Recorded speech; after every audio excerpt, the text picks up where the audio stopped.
नमस्कार बंधुरा केमन आছেন আপনারা সবাই आशा করছি বন্ধুরা আপনারা সবাই ভালো আছেন সুস্থ আছেন। এমন কিছু ছোট ছোট টিপস থাকে যদি আমরা টিপসগুলি আমাদের প্রত্যেক দিনের কাজে অ্যাপ্লাই করতে পারি আমাদের প্রত্যেক দিনের যে কাজগুলো সেটা অনেকটাই আমরা সহজ করে নিতে পারবো। চলুন তাহলে আজকের এমনই কিছু অসাধারণ টিপস দেখে নিই, যদি ভালো লাগে আপনারাও অ্যাপ্লাই করে দেখবেন। আমাদের বাড়িতে যাদের বাচ্চারা থাকে বাচ্চাদের এই ধরনের রাবার তারা ব্যবহার করেই থাকে। অনেক সময় দেখবেন রাবারটা এতটাই নোংরা হয়ে যায় বন্ধুরা যে সেটা দিয়ে কোনো কিছু মুছতে গেলে জায়গাটাও কালো হয়ে যায়। কিভাবে আমরা এই সহজেই রাবারের মধ্যে জমে থাকা নোংরাটা সহজে তুলে ফেলতে পারবো। সামান্য পরিমাণে একটু তেল নিয়ে নিন। এখানে আমি সরিষার তেলের ব্যবহার করছি, যে কোনো তেল দিয়েই আপনারা এইভাবে একটু যদি ডলে নেন রাবারটা যে নোংরা কালো হয়ে যায় সেই কালো নোংরাটাকে আপনারা খুব সহজেই কিন্তু তুলে পরিষ্কার করে নিতে পারবেন। দেখুন আমি এইভাবে তেলটা দিয়ে একটু ভালো করে ডলে নিচ্ছি, কত সহজে এখানে আমার নোংরাটা পুরোপুরি উঠে পরিষ্কার হয়ে যাচ্ছে। এবার আমি একটি কাপড় দিয়ে ভালো করে এটাকে মুছে নেব। আইডিয়াটি যদি ভালো লেগে থাকে অবশ্যই ট্রাই করবেন। মোছার পর দেখুন একেবারে কালো হয়ে গেছিলো, কতটা সুন্দর পরিষ্কার হয়ে গেছে। গ্যাসের সিলিন্ডার আমরা প্রত্যেকেই ব্যবহার করে থাকি বন্ধুরা। অনেক সময় দেখবেন যখন গ্যাসের সিলিন্ডার শেষ হয়ে যায় আমাদের এক জায়গা থেকে আরেক জায়গায় নিয়ে যেতে লাগে। প্রত্যেকের কিন্তু বাড়িতে গ্যাস সিলিন্ডারের যে ট্রলিগুলো সেটা থাকে না, এর ফলে টেনে নিয়ে যেতে অসুবিধা হয়। বাড়িতে মহিলারাই সব সময় থাকে, গ্যাসের সিলিন্ডার ভরা গ্যাসের সিলিন্ডার ভারীও হয়, মেজোতে টেনে নিয়ে গেলে দাগ হয়ে যায়। আমাদের বাড়িতে এই ধরনের পুরনো অনেক পাপোশ থাকে, এইভাবে হালকা করে কাত করে নিয়ে পাপোশের ওপর তুলে নিন, তাহলে গ্যাসের সিলিন্ডারটা উঁচু করার প্রয়োজন পড়বে না। তারপর খুব সহজেই বাঁকা করে টেনে নিয়ে যেতে পারবেন, অনেকটা শক্তিরও প্রয়োজন নেই। সহজেই আপনারা গ্যাস সিলিন্ডারটাকে এক জায়গা থেকে আরেক জায়গায় নিয়ে যেতে পারবেন।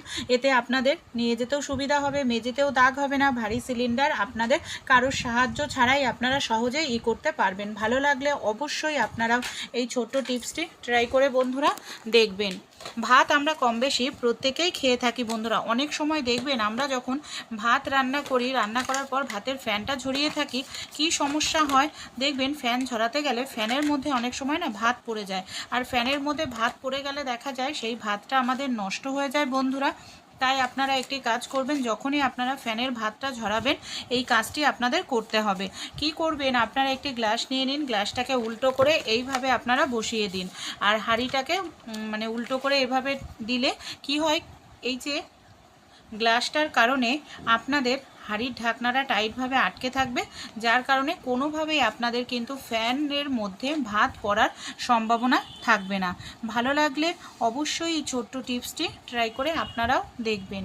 আমাদের বাড়িতে যে এই ধরনের পেন থাকে বন্ধুরা, পেনের কালি শেষ হয়ে গেলে আমরা কি করি, ফেলে দিই। পেনগুলোকে কোনো কাজেই আমরা আর ব্যবহার করি না। তা এখানে আমি নিয়ে নিয়েছি সুচ। অনেক সময় কি হয়, এই যে আমাদের বাড়িতে সুচগুলো থাকে এখানে সেখানে রেখে দিলে সুচগুলো হারিয়ে যাওয়ার সম্ভাবনা থাকে। তাই সুচগুলোকে যদি আমরা পেনের ভেতরে এইভাবে ঢুকিয়ে রাখি তাহলে কি হবে, সুচগুলোর হারিয়ে যাবে না। যখন প্রয়োজন পেনের ক্যাপটি খুলে আমরা সুচগুলোকে সহজেই কিন্তু বের করে নিতে পারবো। এতে কিন্তু আমাদের সুচে জংও ধরবে না। সুতোর কৌটোর মধ্যে আপনারা রেখে দিন, সহজেই ভালোভাবে থাকবে।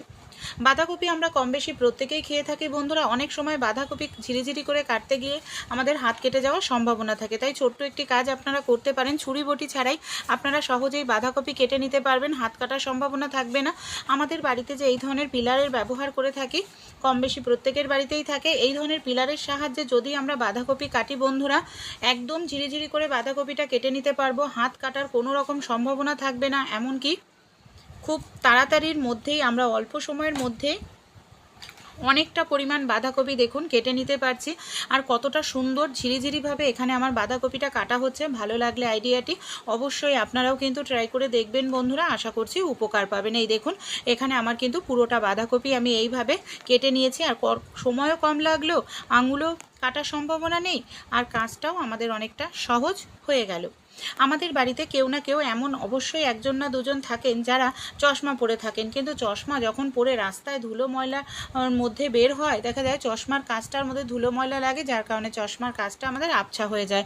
আর এই চশমার কাঁচ কিছুদিন পর পর চেঞ্জ করতে লাগে। তাই ছোট্ট একটি কাজ আপনারা করতে পারেন বন্ধুরা, এতে আপনাদের চশমার কাঁচ কিছুদিন পর পর চেঞ্জ করতে হবে না, চশমার কাঁচ অনেক দিনের জন্য ভালো থাকবে। আমাদের বাড়িতে কম বেশি প্রত্যেকেরই ভ্যাসলিন থাকে, সামান্য পরিমাণ আঙুলের মাথাতে একটু ভ্যাসলিন নিয়ে নিন, ভ্যাসলিন নিয়ে সেই আঙুলটা দিয়েই আপনারা কি করবেন, আলতো করে চশমার সামনের দিকে চশমার পেছনের দিকে খুব ভালো করে এইভাবে ডলতে থাকবেন। এইভাবে যদি আপনারা খুব ভালো করে ডলতে থাকেন, দেখবেন আপনাদের চশমার মধ্যে যে ধুলো ময়লা থাকে বন্ধুরা, সেটা কিন্তু খুব সহজেই উঠে যাবে। আমি এখানে তুলোর সাহায্যে এইভাবে ডলে নিচ্ছি, আপনারা চাইলে পরিষ্কার কোনো কাপড় দিয়ে এইভাবে একটু ডলে পরিষ্কার করে নিন বন্ধুরা। এতেই দেখবেন আপনাদের চশমা একেবারে নতুনের মতো ঝকঝকে হয়ে যাবে। আর কিছুদিন পর পর চশমার যে কাচ আপনাদের চেঞ্জ করতে হতো, সেটা কিন্তু চেঞ্জ করার কোনো রকম আপনাদের এখানে প্রয়োজন পড়বে না।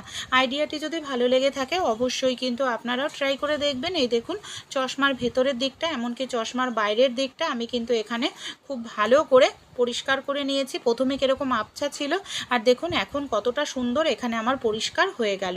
ছোট্ট আইডিয়াটি ভালো লাগলে অ্যাপ্লাই করতে কিন্তু ভুলবেন না বন্ধুরা আপনারাও। চলুন তাহলে পরবর্তী যে টিপসটি আছে আমরা দেখে নিই। এখানে আমি একটি প্লেট আর একটি বাটি নিয়ে নিয়েছি, বা আপনারা এখানে থালারও ব্যবহার করতে পারেন। কি করব, সামান্য পরিমাণে একটু তেল আমি এইভাবে লাগিয়ে নিলাম। এখানে আমি নিয়ে নিয়েছি লুচি তৈরি করার লেচি। লেচিটার মধ্যে একটু তেল লাগিয়ে নেব। এবার কি করব, আমাদের যে বাটিটায় তেল লাগিয়ে নিয়েছিলাম সেটা দিয়ে এইভাবে হালকা করে চাপ দিলেই দেখবেন কত সুন্দরভাবে এখানে কিন্তু আপনারা লুচিটা বেলে নিতে পারবেন। কোনো রকম বেলন চাকির প্রয়োজন পড়বে না। অনেক সময় আমরা লুচি বেলি বন্ধুরা, দেখবেন আমাদের কি হয়, পারফেক্ট গোল হয় না, তাই বেলন চাকির প্রয়োজন পড়বে না। বেলন চাকি ছাড়াই এইভাবে যদি আপনারা লুচি বেলে নেন, দেখবেন আপনাদের লুচি পারফেক্ট গোল তৈরি হবে, এমনকি লুচিটাও খুব সুন্দরভাবে আপনারা বেলে নিতে পারবেন। আর যদি রুটি বেলতে চান, রুটি হলে শুকনো আটা ছড়িয়ে নেবেন, আটাটাকে একটু নরম করে মাখবেন। লুচি বা রুটি বেলার জন্য বেলন চাকির আর প্রয়োজন হবে না। মশলা আমরা কম বেশি প্রত্যেকেই তরকারিতে খেয়ে থাকি। অনেক সময় কি হয় জানেন বন্ধুরা, মশলা করতে যাব দেখা যায় কারেন্ট থাকে না, বা এখন অনেকের বাড়িতে শিলনোড়া বা হামালদিস্তা থাকে না, তখন মশলা তৈরি করতে মুশকিল হয়ে পড়ে। আদা রসুন পেঁয়াজ কাঁচা লঙ্কা খুব সহজেই মশলা পেস্ট করে নিতে পারবেন। একটি বোতল, জলের বোতলের নিচের অংশ কেটে নিয়েছি, যেটা নিচের অংশ প্লেন থাকবে। এবার আমি নিয়ে নিয়েছি বন্ধুরা, এখানে দেখুন যে জিনিসটা, সেটা হলো একটি বেলন দিয়ে আমি এখানে হালকা করে এইভাবে বাড়ি দিচ্ছি। কত সুন্দর বাড়ি দিতে দিতে বন্ধুরা আমার এখানে মশলাটা তৈরি হয়ে যাচ্ছে। এইভাবে আপনারাও বাড়িতেই কিন্তু কোনো রকম মিক্সার মেশিন যদি না থাকে, শিল বা কারেন্ট না থাকে, এইভাবে একবার মশলা করে দেখবেন, খুব সহজেই আপনাদের মশলাটাকে কিন্তু তৈরি হয়ে যাবে। মশলাটাকে আমি ঢেলে নিচ্ছি। যদি আপনারা জিরে ধনে গুঁড়ো করতে চান, তাহলে অবশ্যই হালকা করে কড়াইতে একটু ভেজে নেবেন, তারপর সহজেই জিরে ধনে এই জাতীয় মশলাগুলোকে গুঁড়ো করে নিতে পারবেন। চলুন তাহলে পরবর্তী যে আইডিয়া বা টিপসটি আছে সেটা আমরা দেখে নিই। ফোন আমরা কম বেশি প্রত্যেকেই ব্যবহার করে থাকি। ফোনে কখনো আপনারা ক্লিপের ব্যবহার করেছেন? ফোনে কেন আমরা ক্লিপের ব্যবহার করব বন্ধুরা, ফোনে আমরা মুভি দেখি, বাচ্চাদেরকে কার্টুন চালিয়ে দিই। অনেক সময় বাচ্চারা দেখা যায় যে হাতে নিয়ে ফোন দেখে, এতে চোখের জন্যও ক্ষতিকর। বাচ্চাদের হাতেও ফোন দেওয়া উচিত নয়। তাই আমাদের বাড়িতে যদি ফোনের হোল্ডার না থাকে বা ফোনের স্ট্যান্ড না থাকে, কোনো রকম কেনার প্রয়োজন নেই। এই ধরনের জামা কাপড়ের ক্লিপ প্রত্যেকের বাড়িতেই থাকে। দুটো ক্লিপ দু সাইডে ফোনের এইভাবে আপনারা লাগিয়ে নিন। তারপর আপনারা যে কোনো জায়গায় ফোনটাকে রাখুন, খুব সহজেই আপনারা ফোনটা দাঁড়িয়ে রাখতে পারবেন। এমনকি কোনো রকম আপনাদের এখানে ফোনের স্ট্যান্ডের প্রয়োজন পড়বে না। ভালো লাগলে আইডিয়াটি অবশ্যই ট্রাই করবেন। সূচে সুতো পরাতে অনেক সময় আমাদের অনেকটা সময় লেগে যায়, যাদের চোখের সমস্যা এই কাজটি আরও বেশি কঠিন বলে মনে হয়। তাই সহজেই সুতো পরিয়ে নিতে পারবেন, সূচের মাথা যতই ছোট হোক না কেন। আমাদের বাড়িতে যে নেল পালিশ থাকে বন্ধুরা, আপনারা কি করবেন, নেল পালিশটাকে সুতোর মাথাতে লাগিয়ে এইভাবে একটুখানি সুতোর মাথাটা ডলে নিন। তাহলেই দেখবেন সুতোর মাথাটা সোজা শক্ত হয়ে যাবে।